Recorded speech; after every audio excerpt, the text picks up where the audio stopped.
எங்க மேடை கிடைச்சாலும் விஜய் பத்தி திட்டுறாரு. ஆனா திமுகவை திட்டிட்டு இருந்தார். ஆமா, பொட்டி வாங்கிட்டார். போன 2021 எலெக்ஷன் போது எடப்பாடி ஐயா போய் சந்திச்சார், திமுக எழுத்து பேசினார்.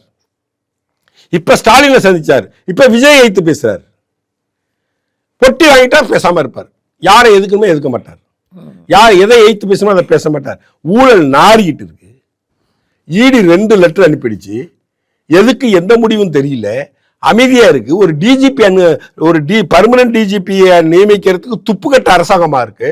ஒரு பொறுப்பு டிஜிபி, அந்த பொறுப்பு டிஜிபி ஹாஸ்பிட்டலுக்கு போயிட்டாரு, அதுக்கு இன்னொரு பொறுப்பு டிஜிபி போடுறாங்க. யூபிஎஸ்சி கொடுத்து 3 மாசம் ஆகுது.